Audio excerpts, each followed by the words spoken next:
Maybe you just need to have a cry. And I say this as someone who has just had a cry. Hello, and welcome to Valerie's Garden with me, Valerie. What I have been realizing about myself, and this probably relates to anyone who has gone through an experience, and I am going to use the word trauma, but a traumatic experience in their lives.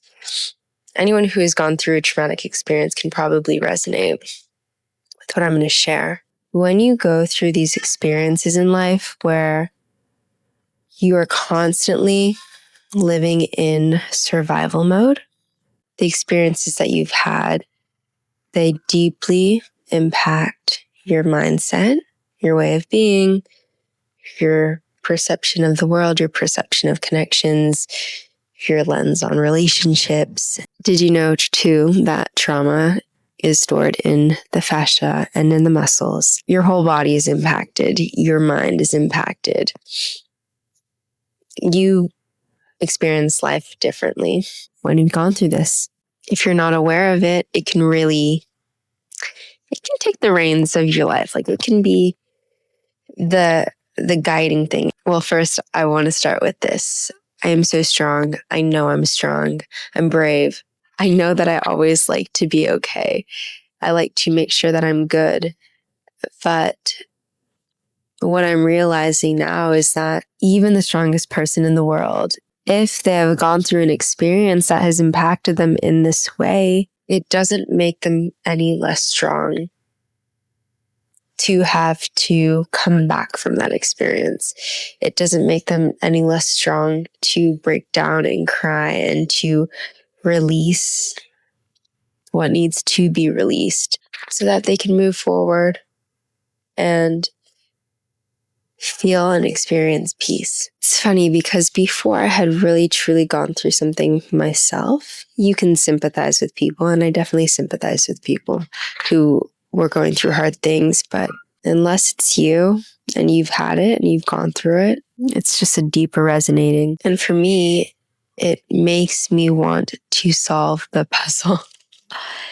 It makes me want to further understand my brain and my body and this category, this topic of trauma and healing. And I don't want to say it in this super cliche way, but it is true. Like, I want to understand the body and how to come out and come back from these experiences. And it's really a daily thing, right? I don't want to say there's this like one magic pill or one psychedelic or one cure that's gonna poof, you're healed. I really feel, unless I'm wrong, and if I am wrong, someone please come and tell me what that magic pill is. Just kidding. But I do feel like it is a very holistic approach. It takes a lot of patience. It requires a community. It requires people in your life who can be present with you and who can be there for you, even when you have these experiences where you are, where thoughts or memories from the past come back up. Community is so important. Honestly, socializing with people it makes me feel better. And I think sometimes too, it does even take, dare I say, being in relationship with, whether a romantic relationship or a friendship, whatever. For me, for example, being in a new relationship that is safe and loving and beautiful and special and grounding and consistent, supportive, fun, healthy, beautiful, just beautiful. The best man ever. Being in this relationship has really shed light on the areas that, for me, things that still need love, we can say. The parts of me that just need to be shown more love, not by anyone else necessarily, but honestly, I think it's not wrong to also receive that extra love from the people around you, but the parts of myself that need more love so that I can realize that I am safe and that everything is okay. This is a vulnerable podcast. I'm not even sure. Is this a podcast? Maybe we'll call this Valerie's Diary Part 1, because that's what it feels like. But it feels good to be speaking about this because it is always my goal to keep things truthful and authentic. By the way, I am recovering from a sickness. Just this past weekend, I got pretty sick. And on Monday, I was like, I couldn't even be on my phone. I was in and out of sleep. And I was just feeling like, oh, my body needed a rest. Speak about healing, speak about taking time and patience. And I knew it. And I knew it too. I knew if I tried to push myself to do anything beyond laying on the couch, I knew I would be doing too much. I've been here before. I'm learning the lessons. So I surrendered to that and I just laid on the couch. What I'm learning now is over time is that I get scared. And the reason I really get scared is because I always want to make sure I am being truthful with myself, with others. And it kind of made me question if I have like a moral complex, like, oh, I need to be good. I need to be so honest. I need to be truthful, which all of these things, yes, that's what I would like to be. That is what I choose to be. And so when it feels like, so if and when it ever feels like I might not be, oh, it brings this burden and this weight on me. And it puts this pressure on me that reinforces and like makes the situation bigger than it actually even is. It can feel so convincing. It gets loud. It makes you feel sneaky. It's like God is going to punish you. It's like these, for me at least, it's this kind of noise and buzz that really psychs me out. I think that's where I need to have discernment, recognize, is this my mind being tricky with me?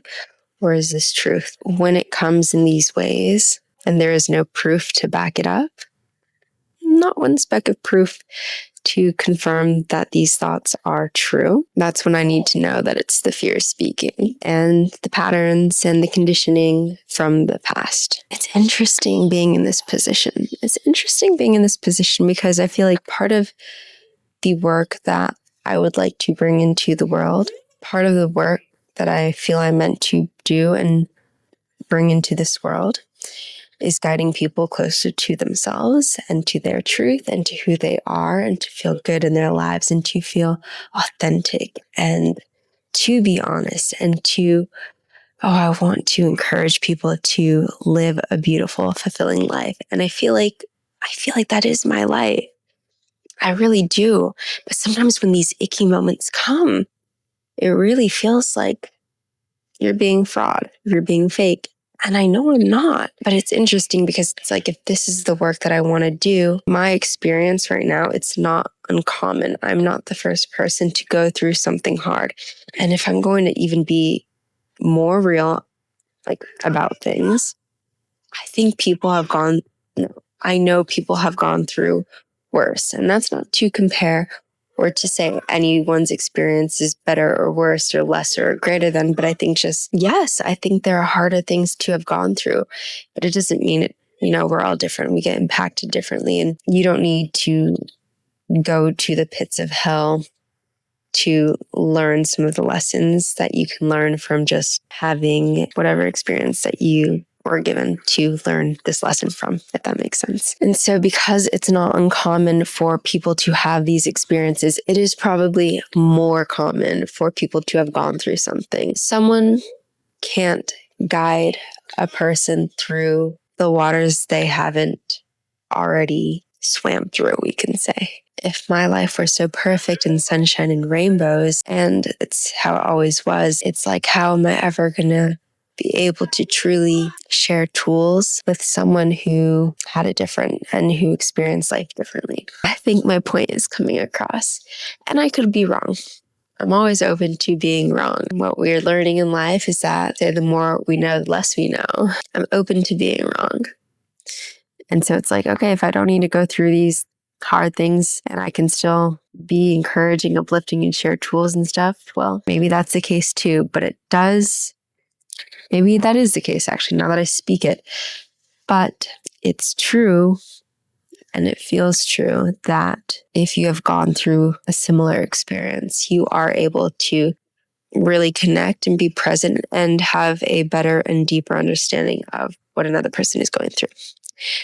And so we are here, and I am patient, and I am doing my best to be patient with myself. And if I'm going to be honest, this is not the topic I thought I was going to speak about. Wearing this beautiful dress from Finland, my little bow in my hair. But here we are.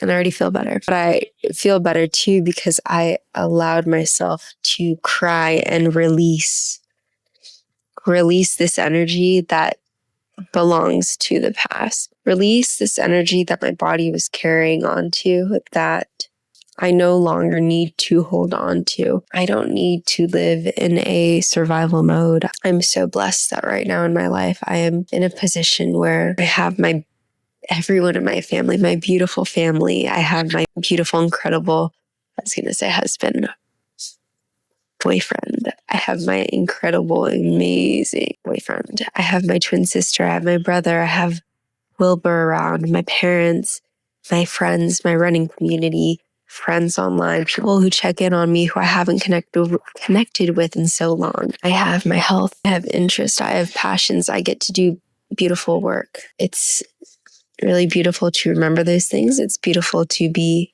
reminded of those things. And not only that, but it's beautiful, just like this leaf. It feels really good to have a connection with God as well, and to be able to speak to the sky when I need to, and to slow down and meditate and just connect with my breath if I'm feeling overwhelmed. It's beautiful to have a connection with nature and movement. Movement is incredible.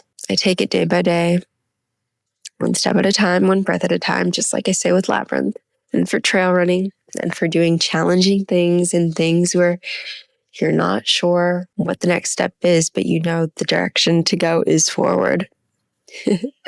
I'm learning, and I don't need to have it all figured out now. Neither do you. I'm so blessed. I'm so blessed, and I'm so grateful. I live in a country, there's no war going on. I have food. I have access to clean water. Everything is very beautiful. And sometimes when the noise gets loud, it is hard to remember those things. If you have ever gone through something that has impacted you deeply, if you are currently going through something that is impacting you deeply and you are aware of it, nothing is wrong with you. You are not broken. Take it day by day, one breath at a time. You're not a burden, and you're doing so great. I had to have a chat. I think I had a chat with Gemini. Is it Gemini or Genesis? I don't know. I think it's Gemini. I literally had a chat with Gemini. And was it, and is that the most reliable source? I don't know, but it was reassuring, and it regrounded me and reminded me that what I'm experiencing is normal after going through a tough experience. To have more grace and be gentle and kind to myself. And I needed that reminder. I'm so good to give that reminder. I feel I'm good at practicing that. But wow, sometimes the weight of things, it's just like to hear it again. I needed that reminder. It reminded me that the acceptance of things takes time. It takes time for my body to remember what peace and safety feels like. Consistent peace and safety. Even if I'm fortunate enough to have those experiences and people around me where this is possible, my body and mind and brain is relearning. It's beautiful. So let it be. That is my reminder for you too. We're going to wrap up this episode here today. Thank you for taking the time to listen to this episode. It is definitely a more diary version of Valerie's Garden, which is kind of fun. Valerie's Garden. Valerie's Diary. Valerie's Diary. I'm just being raw and truthful and honest here. Will I release this episode? I don't know. Thank you so much for being here. Thank you for taking the time to listen. And if any of this resonated with you, please let me know. And that's it for this episode. I will see you next week on Valerie's Garden. Bye.